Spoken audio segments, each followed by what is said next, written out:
Welcome back to the channel, peeps. Today we have another crafted weapon guide for the newish stasis sniper rifle, a distant pull. We'll go over why there is no point in using it for PvE, its performance in PvP, its best roles for the Crucible, and much more. Before we jump into the content, the channel is rapidly approaching partnership status, and the best way to help me achieve this is by dropping a like on this video and drop your thoughts in the comment section. Let's begin. So, a distant pull is a sniper rifle of the rapid fire archetype that sits in the kinetic slot that deals stasis damage. Let's quickly cover PvE first before we dive into the main part of this video, being PvP. The best role this sniper rifle can produce being overflow and focus fury, which upon picking up ammo refills the mag and getting half your shots as precision hits, granting you a 20% buff to damage. In the case of this sniper rifle, the mag can max out at 13, with half the base magazine proccing focus fury for the rest of the shots. Two issues here with this weapon, one being the obvious one, it's an elemental sniper. Kinetic snipers do more damage to unshielded combatants in PvE. The second one, the Supremacy, the Last Wish sniper, exists and can roll the insanely powerful reroll wounds and 4 times the charmed roll, literally allowing you to go to town on bosses, and of course, it's a kinetic sniper. TLDR, don't use a distant pull in PvE, it's not worth it. Moving on to PvP, a distant pull, being a rapid fire frame, has decent handling for a sniper rifle, with a base handling stat of 65 that can go all the way up to 90 with the best perks. This means that the ADS time is reduced to the point that snapshot sights is not really missed on this weapon. Yes, it cannot roll snapshot sights, unfortunately. Swapping to and from the weapon is nearly instantaneous, but the main drawback this weapon has is its scope. With 35 zoom, it makes the weapon ineffective at long ranges, and the actual scope ADS is horrible, versus the scopes of other more popular snipers such as Beloved and even Thoughtless. It's also far less forgiving than other sniper archetypes, as missing your headshot and landing a body only does 90 base damage, meaning it takes 3 shots to kill a healthy Guardian, where adaptives and aggressives can 2 body. Essentially, if you miss, you are screwed. In freeze, you may want to avoid this sniper altogether. It cannot res snipe in game modes like Showdown or Elimination, it is much better suited for 6s. From the base stats point of view, compared to the Supremacy Last Wish sniper of the same archetype in the same slot, the Supremacy beats out all the stats of a distant pull, with the exception of airborne effectiveness, and can roll snapshot sights. The origin trait of the pull, Unsated Hunger, is not very useful on this sniper.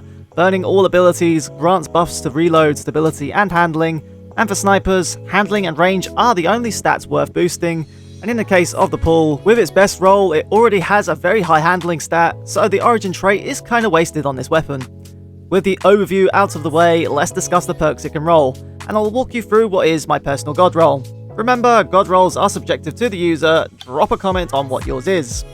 From a masterwork point of view, based on what we have just discussed, handling is your go-to, which will boost the ADS and swapping of the sniper.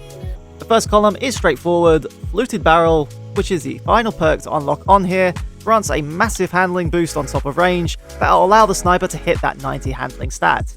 The second column is also quite straightforward, Accurized Rounds being the only real beneficial perk, granting it increased range, which this sniper is lacking thanks to its poor base stat. Now, for the third column, there are 2 good options, so I decided to test these out, starting with Keep Away.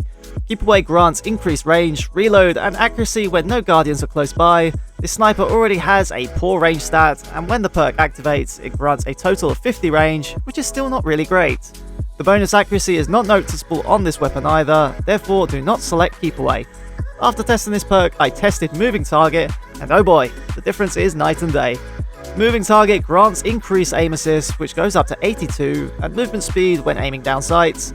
It's a very strong perk on snipers in general, and it makes the sniper much more accurate, so my advice is to 100% go for Moving Target. The final column is quite straightforward, but for the sake of not leaving all stones unturned, I did test Discord on this sniper, which grants faster ADS speed when getting kills with other weapons.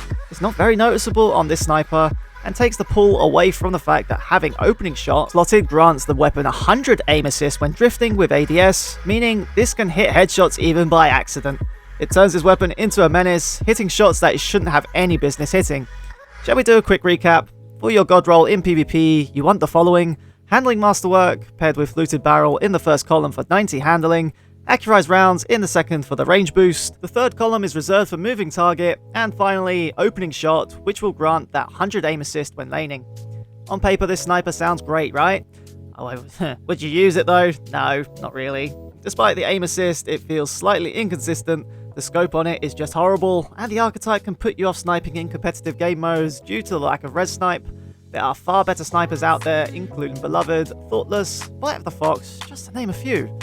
Just like the rest of the seasonal weapons, this season this weapon is a bit lackluster and receives an Alchemist rating of 3 out of 5. It's just not good enough to sit in a PvE loadout, and although very strong in 6s, it's just not competitive in 3s. That's it for this video. Let me know your thoughts in the comments section and slap that like button if you made it to the end. Blood, sweat and tears go into the making of these videos, so show your appreciation by subscribing for future videos.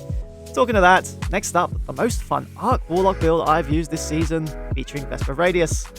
This was Plasma Alchemist. Your viewership is much appreciated. Until next time, see you later. Fight forever, Guardian!